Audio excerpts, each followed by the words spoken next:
നമസ്കാരം. ഞാനിന്ന് വന്നിട്ടുള്ളത് നൂറ്റാണ്ടുകൾ പഴക്കമുള്ള ഒരു വനത്തിനുള്ളിലെ ഒരു ക്ഷേത്രത്തിലേക്കാണ്. അവിടെ പുരാതനമായ കാലഘട്ടം മുതൽ ഉണ്ടായിരുന്ന ക്ഷേത്രത്തിന് നാശനഷ്ടങ്ങൾ സംഭവിച്ചതിൻ്റെ അവശിഷ്ടങ്ങൾ അവിടെ കാണാം. എന്നിട്ട് തമിഴ് സമ്പ്രദായമായിട്ട് ബന്ധമുള്ള ഒരു ക്ഷേത്രമായിട്ടാണ് പുരാവസ്തു ഗവേഷകർ ഇത് കണ്ടെത്തിയിട്ടുള്ളത്. കൃത്യമായ കാലപ്പഴക്കം നിർണ്ണയിക്കാൻ പറ്റിയിട്ടില്ലെങ്കിലും 2000-ലധികം വർഷങ്ങളുടെ പഴക്കമുണ്ട് എന്നാണ് ഇത് പറയുന്നത്. ഇതുകൊണ്ടല്ലേ വളരെ ഒരു നിബിഡമായ ഒരു വനമാണ്. വനത്തിനകത്ത് അധികം ആളുകൾ ആരും വന്നെത്തിയിട്ടില്ല. ഇവിടെ ഒരു പ്രത്യേകത എന്താണെന്ന് വെച്ചാൽ ശിവനും അയ്യപ്പനും കൂടി ഉള്ള ഒരു വിഗ്രഹമാണ്, പ്രതിഷ്ഠകളാണ് ഇവിടെ ഉള്ളതെന്നാണ് പറയപ്പെടുന്നത്. കാട്ടാനകളും എല്ലാം വളരെയധികം ഉള്ളതാണ്. അത് പുലി ഒഴികെയുള്ള മറ്റ് എല്ലാ ജന്തുക്കളും ഇവിടെ ഉണ്ടെന്നാണ് നാട്ടുകാർ പറയുന്നത്. വളരെ അപൂർവമായ ഒരു കാഴ്ചയാണ്, വളരെ അതിശയിപ്പിക്കുന്ന ഒരു കാഴ്ചയാണ് ഇവിടെ ഉള്ളത്. കൂടാതെ മഴമരം എന്ന ഒരു വൃക്ഷമുണ്ടല്ലോ, അത് ഇവിടെ ഉണ്ട്. കേരളത്തിൽ ആകെ 3 എണ്ണമാണ് ഉള്ളതെന്നാണ് ഔദ്യോഗികമായ കണക്ക്. അതിൽ 2 എണ്ണം പീച്ചിയിലും 1 എണ്ണം ഇവിടെയുമാണ് ഉള്ളതെന്നാണ്. അപ്പം വിശദമായ അതിശയകരമായ കാഴ്ചകളിലേക്ക് നമുക്ക് പോകാം. ഇതൊക്കെ ഒരു തരത്തിൽ പറഞ്ഞാൽ കേരളത്തിലെ ഈ പ്ലാമുടി എന്ന് പറഞ്ഞ സ്ഥലത്തെ മറ്റൊരു ശബരിമല എന്ന് തന്നെ വിശേഷിപ്പിക്കാവുന്ന ഒരു ക്ഷേത്രമാണിത്. കൂടുതൽ കാഴ്ചകളിലേക്ക് ഏവർക്കും സ്വാഗതം.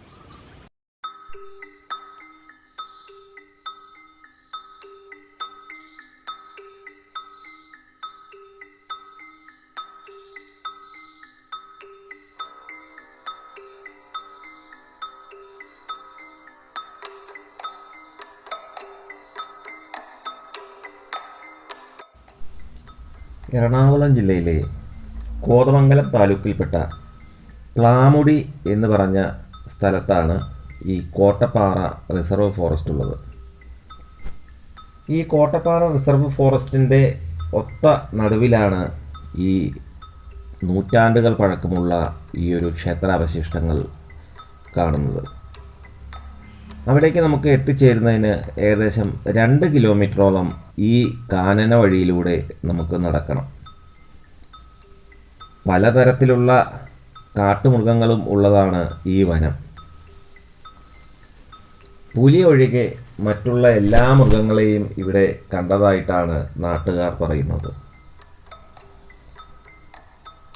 ഈ വനത്തിലെ മറ്റൊരു പ്രത്യേകത എന്താണെന്ന് വെച്ചാൽ വെളുത്ത നിറത്തിലുള്ള കാട്ടുപന്നികളും ഇവിടെ ധാരാളമായിട്ട് കാണാറുണ്ട് എന്നാണ് ആളുകൾ പറയുന്നത്.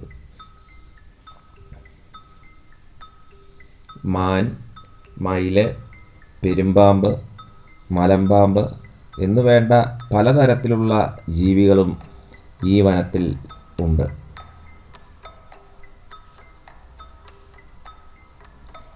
ഈ കാണുന്നതെല്ലാം കാട്ടാനകളുടെ പിണ്ടമാണ്. കഴിഞ്ഞ ദിവസം രാത്രിയിലും ആന ഇവിടെ വന്നു പോയിട്ടുള്ളതിൻ്റെ ലക്ഷണങ്ങൾ നമുക്ക് കാണാം. ഘോരമായ വനം തന്നെയാണിത്. ഒരു റിസർവ് ഫോറസ്റ്റിൻ്റെ സകല വന്യതയും നമുക്ക് ഈ വഴിയിലൂടെ നടക്കുമ്പോൾ അനുഭവിക്കാൻ സാധിക്കും. വലിയ പാറകളും ചെറിയ ചെറിയ ഉരുളൻകല്ലുകളും നിറഞ്ഞതാണ് ഈ കാനന വഴി.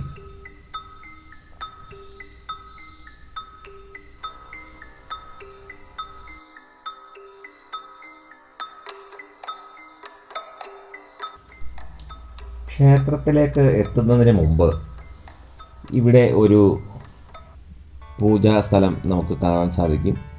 അത് പണ്ട് ഈ ദേശപ്രമാണിയായിരുന്നതും ക്ഷേത്രവുമായിട്ട് ക്ഷേത്രവുമായിട്ട് പ്രവർത്തിച്ചിരുന്ന ഏതോ ഒരാളുടെ ശവശരീരം സംസ്കരണം ചെയ്തിട്ടുള്ള സ്ഥലമായിട്ടാണ് സങ്കല്പം. പിന്നെ മറ്റൊരു പ്രത്യേകത ഉള്ളത് ഇവിടെ മഴമരം കാണപ്പെടുന്നു എന്നുള്ളതാണ്. കേരളത്തിലെ ഔദ്യോഗിക കണക്ക് പ്രകാരം 3 മഴമരങ്ങളാണ് ഉള്ളത്. റെയിൻബോ ട്രീ എന്നറിയപ്പെടുന്ന ഈ മരം 2 എണ്ണം പീച്ചിയിലും 3ാമത്തെ ഒരെണ്ണമാണ് ഇവിടെ കാണുന്നത്. സീസൺ അനുസരിച്ച് മഞ്ഞും വെയിലും ഉള്ള സമയത്ത് ഇതിൻ്റെ നിറങ്ങളെല്ലാം മാറി മാറി 7 വർണ്ണങ്ങളും ഇതിൽ തെളിയുന്നു.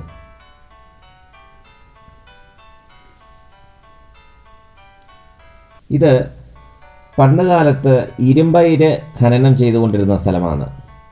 ഇവിടെ കാണുന്ന ഈ കുളപ്പാറ എന്ന് പറഞ്ഞ പ്രത്യേകതരം പാറ ഖനനം ചെയ്ത് അതിൽ നിന്ന് ഇരുമ്പയിര് വേർതിരിച്ചെടുക്കുന്ന ഒരു രീതി ഇവിടെ ഉണ്ടായിരുന്നു.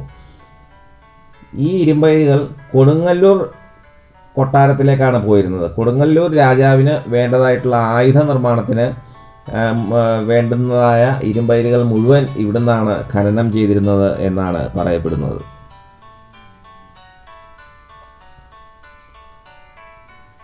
കാനനപാതയിലൂടെ ഏകദേശം 2 കിലോമീറ്ററോളം നടന്ന് നമ്മൾ എത്തുമ്പോൾ ക്ഷേത്രത്തിലേക്ക് എത്തുന്നു. ഇത് ഒരു ബാലാലയമാണ്. അതായത് പുരാതനമായിട്ട് ഉണ്ടായിരുന്ന ആ ക്ഷേത്രം തകർന്ന് കിടന്നപ്പോൾ പുനഃപ്രതിഷ്ഠ നടത്തുന്നതിനും ക്ഷേത്രം നവീകരിച്ച് പഴയ രീതിയിലാക്കുന്നതിനും വേണ്ടി തൽക്കാലത്തേക്ക് അവിടെ ഉണ്ടായിരുന്ന പ്രതിഷ്ഠകൾ ഈ ബാലാലയത്തിലേക്ക് മാറ്റി സ്ഥാപിച്ചിട്ടുണ്ട്. ഇവിടെ പോകുമ്പോൾ നമുക്ക് ശബരിമലയിൽ ഉള്ളതുപോലെ തന്നെ ഉള്ള പ്രതിഷ്ഠകളൊക്കെ ഇവിടെയുണ്ട്. സരസ്വതി, സർപ്പങ്ങൾ, രക്ഷസ്, അതുപോലെയുള്ള എല്ലാ മൂർത്തികളും ഇവിടെ നമുക്ക് കാണാൻ സാധിക്കും. മാളികപ്പുറത്തമ്മയുടെ ഒരു പ്രതിഷ്ഠയും ഇവിടെയുണ്ട്.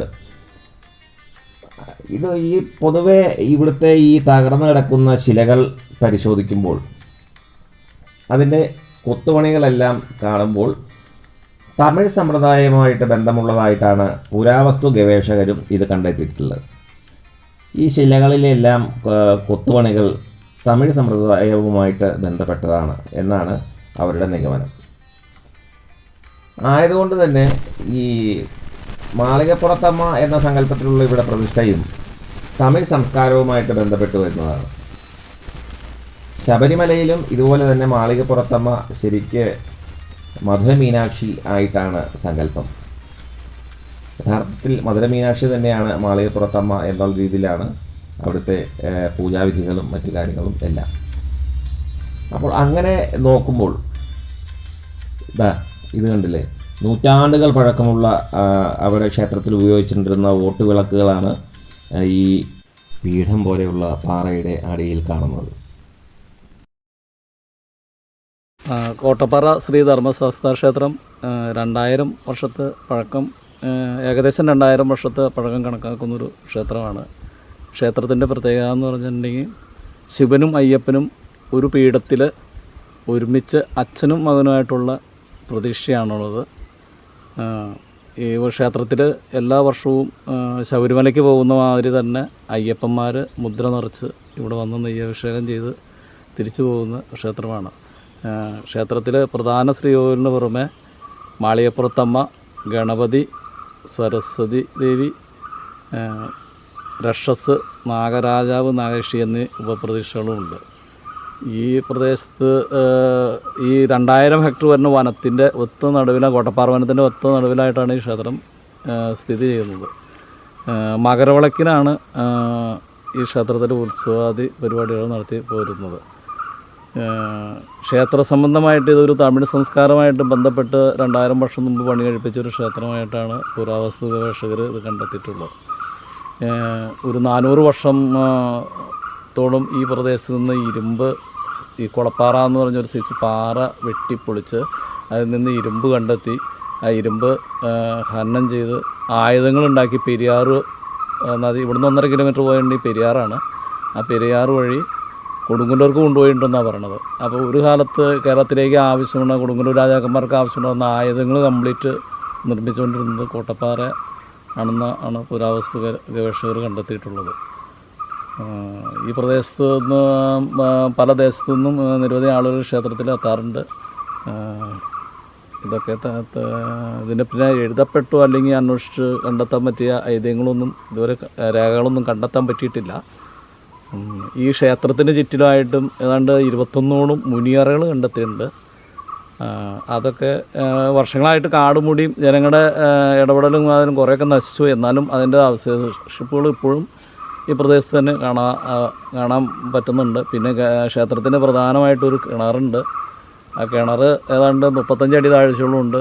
എത്ര വേനൽ വന്നാലും ഈ വനത്തിൽ ബാക്കി ഏത് സ്ഥലത്തും വെള്ളം ഇല്ലാത്ത അവസ്ഥ വന്നാൽ ഈ കിണറിൽ വെള്ളം ഉണ്ടാവും. പിന്നെ തൊട്ട് താഴെ തന്നെ ഒരു ചിറയുണ്ട്. അത് പിൻകാലത്ത് അത് ചിറ നികത്തി നെൽവയലാക്കി. ഇപ്പോൾ ആനശല്യം മൂലം അതും കൃഷിയൊന്നും നടക്കാത്ത അവസ്ഥയാണ്. ക്ഷേത്രത്തിന് ഏതാണ്ട് 5 ഏക്കറോളം ഭൂമിയുണ്ട്. പിന്നെ ഉള്ളത് പ്രധാനപ്പെട്ട കാര്യം എന്ന് പറഞ്ഞിട്ടുണ്ടെങ്കിൽ ഇവിടെ ഉള്ള സസ്യങ്ങളാണ്. ഒരു സ്ഥലത്തും കാണാൻ പറ്റാത്ത സസ്യം മരങ്ങളുണ്ട്. ബോട്ടണിക്കൊക്കെ പഠിക്കണ ഒത്തിരി പിള്ളേർ വന്ന് ആ മരങ്ങളെപ്പറ്റി ഗവേഷണങ്ങളും കാര്യങ്ങളൊക്കെ നടത്താറുണ്ട്. ഇത്രയൊക്കെയാണ് കോട്ടപ്പാറ ക്ഷേത്രത്തിൻ്റെ പ്രധാനപ്പെട്ട ഒരു ഐതിഹ്യമായിട്ടുള്ളത്. ക്ഷേത്രത്തിലെ പ്രതിഷ്ഠ എന്ന് പറഞ്ഞാൽ ശിവനും അയ്യപ്പനും, അതിൽ ശിവഭഗവാന് കിരാതമൂർത്തി ഭാവത്തിലുള്ള ശിവനാണ്. പിന്നെ അയ്യപ്പൻ എന്ന് പറഞ്ഞിട്ടുണ്ടെങ്കിൽ അമ്പും വില്ലും എന്തി നായാട്ടിന് പോകുന്ന അയ്യപ്പനായിട്ടാണ് ഇവിടുത്തെ പ്രതീക്ഷയുള്ളത്. അത് കേരളത്തിൽ തന്നെ അപൂർവം, കേരളത്തിലല്ല ഇന്ത്യയിൽ തന്നെ, ലോകത്ത് തന്നെ ഒരു സ്ഥലത്തും ഇങ്ങനെ അയ്യപ്പനും ശിവനും അച്ഛനും മകനും എന്നുള്ള സങ്കല്പത്തിലുള്ള പ്രതീക്ഷയില്ല എന്നാണ് ഞങ്ങളുടെ അന്വേഷണത്തിൽ കണ്ടെത്താൻ കഴിഞ്ഞിട്ടുള്ളത്. പിന്നെ കിരാതമൂർത്തി സങ്കല്പവും തന്നെ അപൂർവമായിട്ടുള്ളതാണ്. അപ്പോൾ അങ്ങനെ എല്ലാം കൊണ്ടും വിശേഷപ്പെട്ട ഒരു ക്ഷേത്രമായിട്ടാണ് കോട്ടപ്പാറ ക്ഷേത്രത്തെ ആളുകൾ കണക്കാക്കി പോരുന്നത്.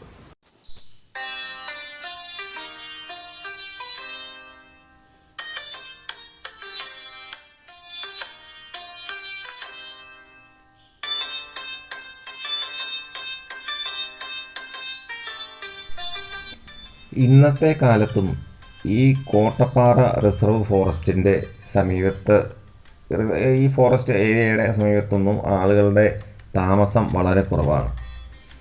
അപ്പോൾ ഏകദേശം ഒരു 2000 വർഷങ്ങൾക്ക് മുമ്പ് ഇവിടെ ഇങ്ങനെയൊരു ക്ഷേത്രം ഉണ്ടാവണമെങ്കിൽ ഇവിടെ ഒരു നാഗരികത ഉണ്ടായിരുന്നതായി തന്നെ കരുതണം. ഈ കൊടും വനമായിരുന്ന ഇവിടെ ഒരു സമൂഹം ഇവിടെ ഉണ്ടായിരുന്നു, ജീവിച്ചിരുന്നു എന്നുള്ളതിൻ്റെ തെളിവുകളാണ് ഇവിടെ ഉള്ളത്. ഇപ്പോൾ നമുക്ക് അതെല്ലാം ചിന്തിക്കുമ്പോൾ ഒരു അത്ഭുതം പോലെ അതിശയം തോന്നിപ്പിക്കുന്ന ഒരു കാര്യം തന്നെയാണ്.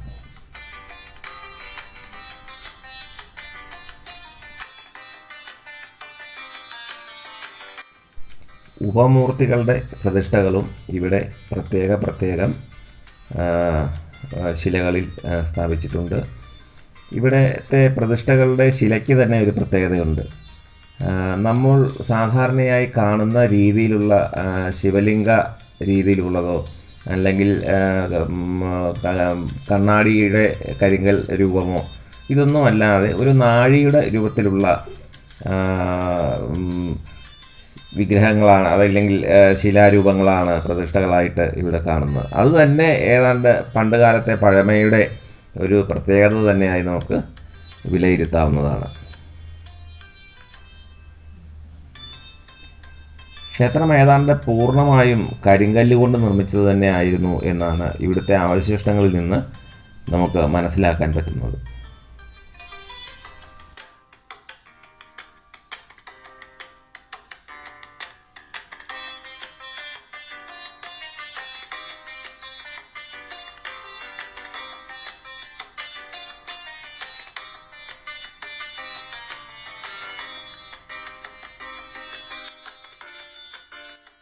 ഈ നിൽക്കുന്നത് ഒരു പ്രധാനപ്പെട്ട ഔഷധമാണ്. ഗരുഡക്കൊടി എന്ന് പറഞ്ഞാൽ പാമ്പും വിഷത്തിന് ഉപയോഗിക്കുന്ന പണ്ടുകാലം തൊട്ട് ഉപയോഗിക്കുന്ന ഒരു ഔഷധ സസ്യമാണത്.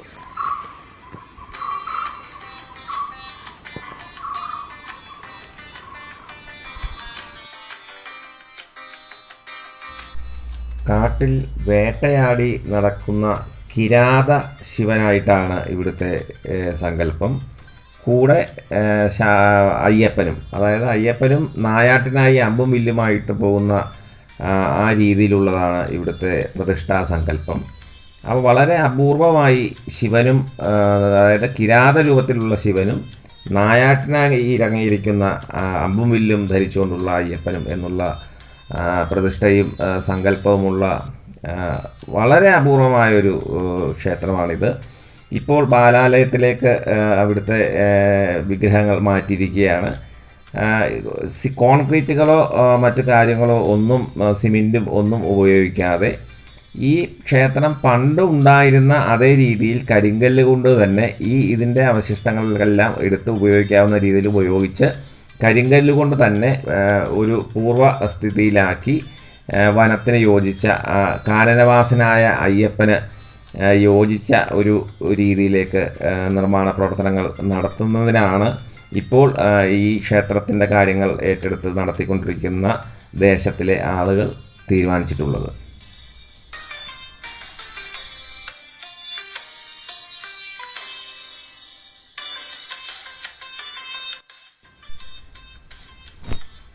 ഇത് അക്കാലത്ത് ചന്ദനം അരയ്ക്കുന്നതിന് വേണ്ടി ഉപയോഗിച്ചുകൊണ്ടിരുന്ന കല്ലാണ്.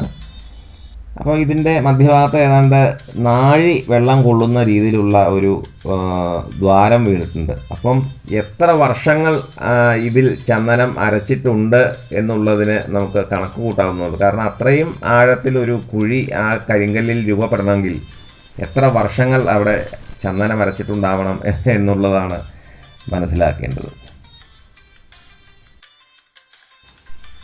കാട്ടാനകളും വന്യമൃഗങ്ങളുമുള്ള ഈ നിബിഡ വനത്തിലെ ശാന്തതയാർന്ന ഈ ഒരു അന്തരീക്ഷത്തിൽ വന്നിരുന്ന് പ്രാർത്ഥനകൾ നടത്തുന്നതിനും എല്ലാം പ്രത്യേകതരം ഒരു അനുഭൂതി തന്നെയാണ് ഇവിടെ കിട്ടുന്നത്. വനത്തിലേക്ക് നമ്മൾ പ്രവേശിക്കുമ്പോൾ ഉള്ള ആ ഒരു വന്യതയും ഭീകരതയും എല്ലാം ഈ ഒരു സന്നിധാനത്തിൽ എത്തിക്കഴിയുമ്പോൾ നമുക്ക് ശാന്തമായ ഒരു മാനസിക ഭാവത്തിലേക്ക് നമ്മൾ അറിയാതെ വഴുതി പോകുന്നതായിട്ട് ഫീൽ ചെയ്യും.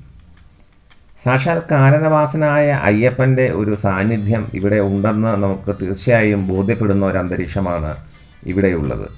അതുപോലെ ഇവിടുത്തെ ജനങ്ങൾക്കും പരിസരവാസികൾക്കും എല്ലാം ഇവിടെ സാക്ഷാൽ അയ്യപ്പൻ കുടികൊള്ളുന്നു എന്നുള്ളത് തന്നെയാണ് വിശ്വാസം. അതുപോലെ ശബരിമലയ്ക്ക് ഏതെങ്കിലും കാരണവശാൽ പോവാൻ സാധിക്കാതെ വരുന്ന ഭക്തജനങ്ങൾ ശബരിമലയ്ക്ക് പോകുന്ന രീതിയിൽ തന്നെ ഇവിടെ വ്രതമെടുത്ത് വന്ന് ദർശനം നടത്തി പോകുന്നത് പതിവും ഇവിടെയുണ്ട്. ഇത് മാനിൻ്റെ കാഷ്ടമാണ്. ഈ കഴിഞ്ഞ ദിവസം രാത്രിയിലും മാനുകൾ, പകൽ സമയത്തെല്ലാം മാനുകൾ ഇതിൽ നടക്കാറുണ്ട്. മാനുകളെ കൂടാതെ മറ്റ് അനവധി വന്യമൃഗങ്ങളും ഇവിടെ ഉള്ളതായിട്ട് നാട്ടുകാർ കണ്ടതായിട്ടും പറയപ്പെടുന്നു.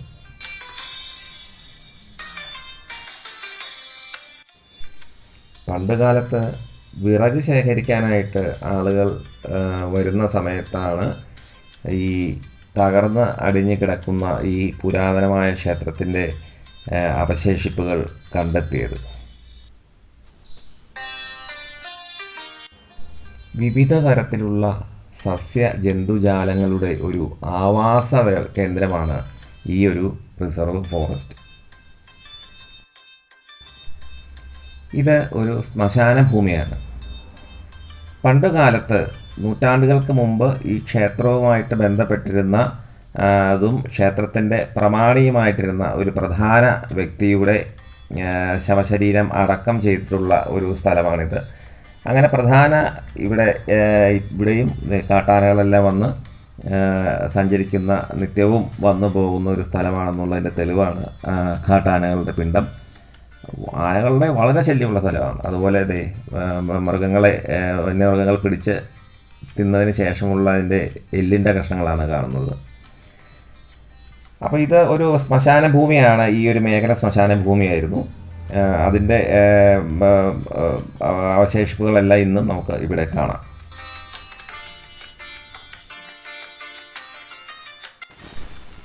കാടിൻ്റെ വന്യത അറിയുവാനായിട്ട് ഇതിലെയുള്ള സഞ്ചാരം നമുക്ക് മനസ്സിലാക്കി തരുന്നതാണ്. ഒറ്റയ്ക്കൊന്നും ആരും ഈ വഴി സഞ്ചരിക്കാറില്ല. സാധാരണ പകൽ സമയത്ത് ആനകൾ കാണാറില്ല എന്ന് പറയുമെങ്കിലും ഈ ഭാഗങ്ങളിലെല്ലാം പകൽ സമയത്തും മിക്കവാറും ആനകൾ ഉണ്ടാവാറുണ്ട്. അതിമനോഹരമായ രീതിയിൽ ഒരു കാട്ടരുവിയും ഇതിലൂടെ ഒഴുകുന്നു. ഒരു വല്ലാത്തൊരു കുളിർമയും ആനന്ദവുമാണ് ഈ കാട്ടരുവിയിലൂടെ നമ്മൾ കാലുകൾ നനച്ച് പാസ് ചെയ്യുമ്പോൾ.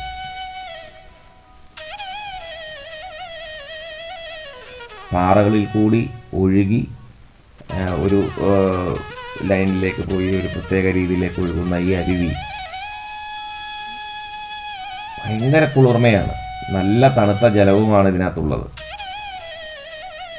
നടന്ന് ക്ഷീണിച്ച് വരുമ്പോൾ അല്പം വെള്ളമെടുത്ത് മുഖം കഴുകിക്കഴിഞ്ഞാൽ കിട്ടുന്ന ആശ്വാസം പറഞ്ഞറിയിക്കാൻ പറ്റാത്തതാണ്. ഇന്നും ഈ ക്ഷേത്രത്തിൻ്റെ പൂർവികമായ കാര്യങ്ങളൊന്നും തന്നെ വ്യക്തമല്ല, എഴുതപ്പെട്ട യാതൊരു രേഖകളുമില്ല. ഇതുപോലുള്ള ചരിത്ര സ്മാരകങ്ങൾ സംരക്ഷിച്ച് പോകേണ്ടത് തന്നെയാണ്. ഒരിക്കലെങ്കിലും നിങ്ങൾ എല്ലാവരും ഇവിടെ പറ്റുമെങ്കിൽ സന്ദർശിക്കേണ്ടതുമാണ്.